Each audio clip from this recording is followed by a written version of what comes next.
Mais à quoi ça sert la pratique de la méditation? Mais pourquoi tant de gens consacrent leur vie à la pratique de la méditation? Les réponses que vous avez sont peut-être trop rapides, puisque souvent ce qu'on raconte et qu'on croit, c'est méditer, c'est se détendre, c'est se calmer, c'est faire le vide dans sa tête, c'est apprendre à mieux gérer son stress ou je ne sais quoi. Dans cette vidéo, je voudrais vous montrer que c'est beaucoup plus intéressant que ça, beaucoup plus profond et beaucoup plus aidant. La méditation nous aide à nous libérer des enfermements dans lesquels nous tombons sans trop nous en rendre compte. Et ce que je vais vous montrer dans cette vidéo, c'est quels sont les 3 principaux enfermements de notre temps et comment la méditation nous en libère. Oui, la méditation, c'est une voie de liberté.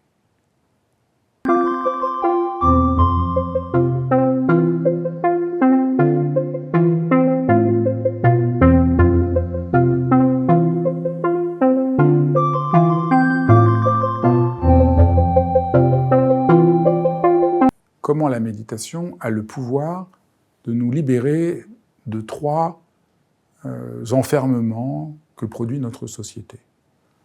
Le premier, c'est l'instrumentalisation.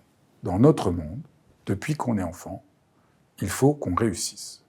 Il faut qu'on soit performant. Donc on est jugé, mesuré, on veut absolument réussir. Ça nous met une pression de malade et en fait, ça ne marche pas du tout. Parce que plus on se met la pression, moins on réussit. Et si vous parlez à un grand sportif, à un grand danseur, enfin, tout ça, ce dont je parle souvent sur ma chaîne Dialogue, on se rend compte que c'est exactement l'inverse. Plus je veux contrôler, être dans une sorte de contrôle de ce que je fais pour être performant, moins je suis bon. Parce que je me bloque. Parce que je ne suis plus vraiment présent. Un grand danseur, ben voilà, à un moment, il faut qu'il s'abandonne. Il faut qu'il danse et il est porté par la danse. S'il veut à tout prix réussir à danser, le fait qu'il se regarde, qu'il veut réussir, l'empêche de faire. Alors c'est une leçon qui est au cœur, je trouve, des grands sportifs, des grands danseurs, de tous les gens qui font des choses un peu difficiles, mais qu'on peut appliquer nous aussi dans notre vie. Eh bien, méditer, ça nous apprend que plus je veux contrôler, moins ça marche. J'apprends à me laisser vivre. À me laisser vivre, et que c'est ça qui me permet d'être au sommet et au summum de ce que je suis. Alors c'est très déconcertant, parce que dans nos mondes, c'est le contraire. Si je me laisse être, alors c'est la paresse, je ne fais plus rien. Je ne réussis qu'en me torturant, en me crispant, ou comme on me disait quand j'étais enfant, il faut se donner des coups de pied au cul pour avancer. Non, on avance parce qu'on aime ce qu'on fait. Peut-être vous avez vu sur ma chaîne Dialogue, j'aime beaucoup les très grands cuisiniers. Je parle avec un grand cuisinier, il travaille du matin au soir toute sa vie avec intensité. Et pourquoi? Parce qu'il aime tellement ça. Parce que ça le rend tellement heureux. Il ne fait pas ça en se brimant, parce qu'à un moment, vous craquez. Et c'est pour ça que le burn-out touche tant de gens aujourd'hui. Donc la méditation nous libère de cela. Vous êtes peut-être surpris, parce qu'aujourd'hui, je le sais, ça me fait beaucoup souffrir, je dois dire, la méditation est de plus en plus présentée comme une technique pour être encore plus contrôlant, encore plus performant. On vous explique que méditer, ça va vous aider à gérer votre stress, à contrôler votre vie, et c'est catastrophique. En fait, on vous empoisonne. Et c'est très important de comprendre que beaucoup de méditations empoisonnent les gens et ne les libèrent pas du tout. Et je peux d'autant plus en parler que vous êtes très nombreux à m'écrire et à me raconter à quel point des années de méditation vous ont coupé de la vie, vous ont donné le sentiment d'être coupable de ne pas réussir à être assez calme ou assez ceci, et que ça vous a mutilé. Donc c'est très important de comprendre que la méditation, pour des raisons, comme j'ai dit précédemment, surtout idéologiques. Notre monde voudrait qu'on soit tous des robots performants et qu'on se gère jusqu'à ce que mort s'en suive, nous instrumentaliser. Il faut comprendre que elle instrumentalise la méditation en la déformant pour qu'elle entre dans ce modèle, et c'est trop triste, c'est juste trop triste. Parce que méditer, c'est découvrir que c'est pas par là qu'on avance, c'est pas par là qu'on se réalise. On peut apprendre à être précis, rigoureux, par amour, par précision, par attention, et pas en voulant être sûr qu'on réussisse. Moi, j'ai été très mauvais à l'école parce que personne ne m'expliquait mais comment faire. On ne m'expliquait pas le B à bas. On m'aurait expliqué le B à bas que j'ai appris plus tard, comment on lit un texte, comment on retient, comment on apprend un plan. Des choses toutes simples que je ne savais pas du tout. Et c'est pas en me disant, vas-y, travaille, que ça va fonctionner. Le deuxième grande illusion de notre temps, qui nous fait beaucoup souffrir, c'est la psychologisation à outrance. Dans un cadre thérapeutique, la psychologie peut nous aider à comprendre nos problèmes. On peut comprendre, voilà, là j'ai peur, mais en fait ça vient de la manière dont mes parents m'ont accueilli, m'ont pas accueilli, m'ont frappé, etc. Donc, dans le cadre thérapeutique, on peut faire des liens qui peuvent nous aider à comprendre des choses. Mais malheureusement, ce qui a un sens dans un cadre thérapeutique donné, dans un moment de notre vie, quand ça devient une grille de lecture générale de l'entièreté du monde, c'est très culpabilisant. Alors oui, je suis comme ça. L'exemple que j'aime beaucoup donner, c'est « je suis timide ». Voilà. Ça, c'est une psychologisation abusive. Ce n'est pas ce que vous allez faire dans un travail thérapeutique. On ne veut pas vous mettre l'étiquette « je suis timide ». On va essayer de comprendre, d'explorer ce que vous sentez, comment ça se manifeste. Mais la psychologisation, c'est « voilà, je suis timide ». Et là, vous êtes enfermé dans cette identité, et c'est plus vivant. Alors encore pire, je suis foutu, jamais je ne pourrai aimer parce que ma mère ne m'a pas aimé. Voilà. On est enfermé. Et la psychologisation dans notre monde nous enferme. Et ce qui est extraordinaire dans la méditation, c'est que c'est exactement un autre chemin. Au lieu de nous identifier, on se désidentifie, on essaye de voir nos problèmes pour nous en libérer et pas pour que ça devienne une nouvelle, je ne sais pas s'il faut dire étiquette ou camisole de force qu'on est obligé de porter. Et puis la psychologisation nous enferme dans nos problèmes. Voilà, je suis comme ceci, et on voit des gens, vous les voyez, après 3 minutes, ils vous expliquent, voilà leurs problèmes. Et c'est triste, parce que on n'est pas que nos problèmes.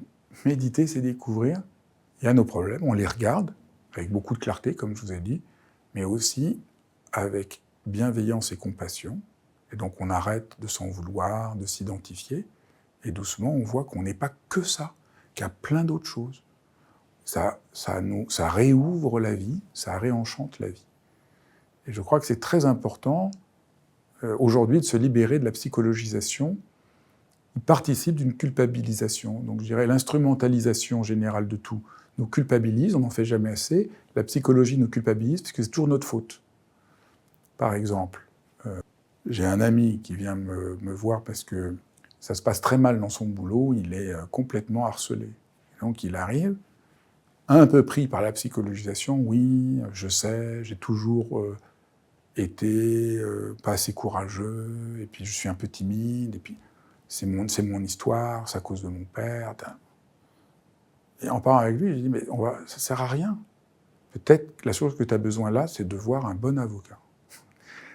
Et je l'ai revu 3 semaines après, et il était en pleine forme, et je lui ai dit, mais qu'est-ce qui t'avait ? Avoir un avocat m'a permis de comprendre à quel point ce que je vivais n'était pas légitime, comment me défendre. Et là, c'est bon, j'ai pu parler avec l'entreprise, on est en train de négocier mon départ de manière complètement saine. Et je crois que c'est très important, la psychologisation l'aurait culpabilisé et lui fait perdre les moyens. Et l'empêcher de voir que là, non, il y a quelque chose qui est injuste. L'injustice, la violence, c'est très important de les regarder en face, et je crois que la méditation nous aide à les regarder en face. Vous êtes peut-être surpris, parce que aujourd'hui, on a l'impression que la méditation, c'est un élément psychologisant. Voilà, la méditation, ça va faire du bien, et on perd complètement le sens de la pratique, qui n'est pas de nous mettre de nouvelles étiquettes, et qui n'est pas quelque chose d'un peu abstrait pour se calmer. Mais la méditation, c'est se désidentifier de toute catégorie. C'est dire, mais non, je ne suis pas toutes ces étiquettes. Bien sûr, je suis comme ceci, comme cela. Dans certains contextes, voilà, je suis un père, je suis un employé, je suis ceci, je suis calme, je suis énervé. Mais dans la pratique, on découvre, je ne suis pas que ces étiquettes. On dirait même, grâce à la pratique, on se dit, ah, je ne suis pas ces étiquettes. Je suis quelque chose de plus vaste. Je suis un être humain. Et je crois que ça fait un bien fou. Le troisième piège, dans lequel on a tendance à être enfermé, c'est d'avoir un rapport un peu abstrait au monde. Un manque d'intimité, un manque de tendresse, une coupure avec notre corps, une coupure avec nos sensations, une coupure avec nos émotions. Je crois que c'est une très profonde souffrance. On est comme à distance des choses. Dans mon langage, on est prisonnier de cette illusion de conscience. Vous avez remarqué, tout le monde parle de conscience, conscience, conscience. Il faut prendre conscience. Je crois, comme là aussi beaucoup de grands thérapeutes, que la question n'est pas la conscience. La question, c'est... Parce que quand je prends conscience, je suis à distance, j'observe, je regarde, j'essaye de m'extraire de ce qui se passe. Je crois qu'au contraire, il faut rentrer dans la vie. Là, il ne faut pas que je vous parle en prenant conscience que je vous parle, mais il faut que je dise ce que j'ai à dire le plus simplement et le plus authentiquement possible. Et je crois que le délire aujourd'hui de notre temps sur la conscience témoigne d'une coupure profonde avec le corps, avec la sensation, avec la vie, avec l'amour. L'amour, ce n'est pas une question de conscience, c'est une question de cœur. Et donc je crois que la méditation nous délivre de ça. La méditation, c'est d'abord une expérience corporelle, une expérience de cœur, une expérience sensorielle. Donc on est libéré de voir être dans sa tête, tout le temps dans sa tête. Voilà. Donc la méditation, c'est pas être dans sa tête, c'est revenir à quelque chose de beaucoup plus unitaire. Alors peut-être vous êtes un peu surpris que je dise ça, parce qu'aujourd'hui on présente la méditation comme pleine conscience. Et c'est très triste. Là aussi, je suis vraiment... ça fait 15 ans que je dis à tout le monde, mais vous faites une erreur. La méditation, c'est pas la pleine conscience. Dans les textes, on explique très bien comment la conscience est illusoire, que la méditation, c'est rentrer dans une présence beaucoup plus ouverte, que c'est une question d'avoir confiance. Et que vous croyez que c'est juste... C'est pas important, les mots, mais les mots sont très importants parce qu'on induit quelque chose de faux. J'en ai parlé avec presque tous les gens qui enseignent la méditation aujourd'hui. Quand je leur dis « oui, c'est vrai, mais qu'est-ce que tu veux qu'on fasse ? C'est comme ça ». Je crois qu'on a tort de se résigner. Ça crée un très profond malentendu et qui témoigne bien de l'instrumentalisation. Je veux prendre conscience de tout. Je veux contrôler tout. Au fond, c'est ça. Ce qui est devenu, dans le langage commun, si j'ai pleinement conscience, je contrôle tout, je suis dans ma tour de contrôle et je vois tout. Et je crois que la méditation, c'est pas du tout ça. Et qu'au contraire, ça nous égare profondément. Peut-être pour que ce soit encore plus simple, j'ai essayé une fois, comme ça, pour voir, de nager en pleine conscience. Et c'est impossible. Mais ça m'a complètement frappé. Je ne pouvais pas. Si vous prenez conscience de vos bras qui nagent, vous ne pouvez pas prendre conscience de vos jambes en même temps. C'est pas possible. Et donc, pour nager, il faut arrêter d'avoir conscience et avoir confiance. Faire confiance que notre corps sait comment nager. Et apprendre à nager, c'est apprendre un ensemble d'habitudes dans notre corps qui, à un moment, il se met en place, apprendre le vélo, enfin, mais tous les arts martiaux, tous les sports, c'est la même chose. On donne des instructions à notre corps, à notre être, qui finit par les intégrer, et c'est pas du tout en essayant d'avoir conscience que ça bloque complètement le processus. Ça n'est pas que valable pour nager, c'est valable pour tout.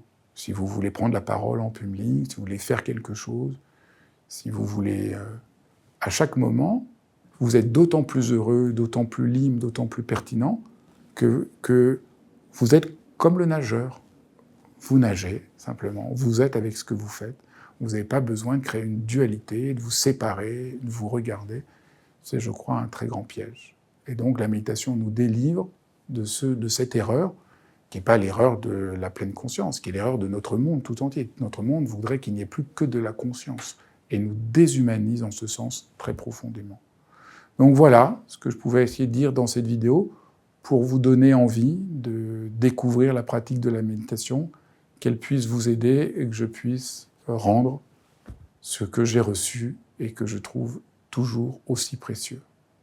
Voilà, j'espère que cette présentation de la pratique de la méditation vous a montré que c'est passionnant, que la méditation c'est vraiment un monde passionnant qui peut nous répondre.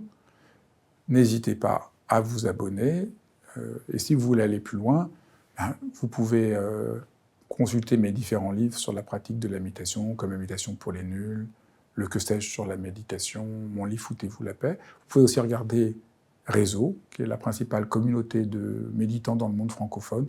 On présente des groupes en ligne, Méditons ensemble, où vous pouvez comme ça pratiquer de chez vous régulièrement et être formé à la pratique de la méditation. Et surtout, nous offrons un parcours de stage qui permet d'explorer tous les aspects de la pratique de la méditation, et tout ça dans une ambiance complètement d'association qui ne vise pas à faire le moindre profit. Nous enseignons tous dedans, et moi-même de manière complètement bénévole, ce qui donne une qualité de transmission, je crois, tout à fait unique. Et je vous dis à très bientôt.